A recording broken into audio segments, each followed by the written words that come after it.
हुण इस टाइम मौजूद है। माशाअल्लाह। और वो हुण इंशाअल्लाह बहुत जल्द किताब मंजर आम ते आसी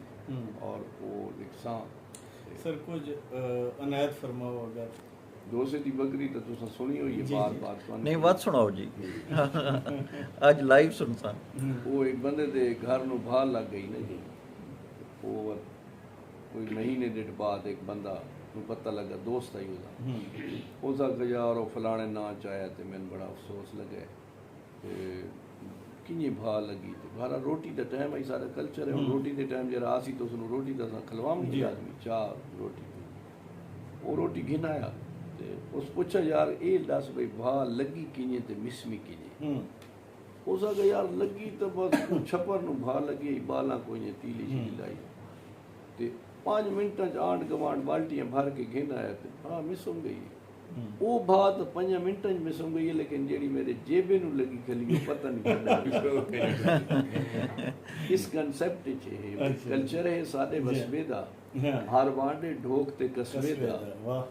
हिक बे दा दर्द वंडेंदे हाँ दुख सुख ते आंदे वेंदे हाँ ये वाकया भी इसे वसबे दे मियां वाली ते कस्बे दे फिटी बकरी लाले दोसे दी फिटी बकरी लाले दोसे दी माड़ी किस्मत वाले दोसे दी दोसा प्यार परीद दा बंदा है डाढ़ा राह ते रीत दा बंदा है खिलकत अफसोस ते आंदी रही चाह पींदी रोटियां खांदी रही आस्ते आस्ते पैसे लगदे रहे भाजन आस्ते पैसे लगदे रहे दिल खर्चे जडन बेताब कीता लाले दोसे तगड़े भी यारो बकरी 7-8 हज़ार दी है बड़ी पाली लाड ते प्यार दी आई अफसोस ते आवन वाला दी चाचे मामे ते लाला दी आस-पास ते 16,000 गया ये खर्चा तो मैंने मार गया इसी ख्याल है दोसा बैठा आई या तले को कहण दे लेटा है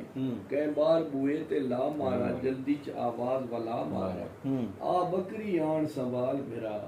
घिन पेलू सियाण संभाल फिरा खुश बकरी लभुण ते वांडी आई खल बुए ते ताज गवांडी आई आखा दोसे बकरी मेरी नहीं ताज आखा किने तेरी नहीं ए सिंह देखो से रंग देखो से चाल चलन ते ढंग देखो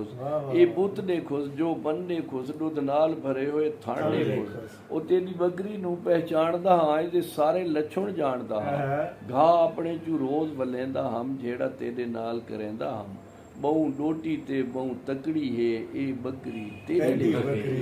खैरे दे जुड़ी चु गोल आंदी ना बकरी तेरे गोल आंदी आखा दोसे मेरी होवे ता बकरी ते ज़ेन खलोवे ता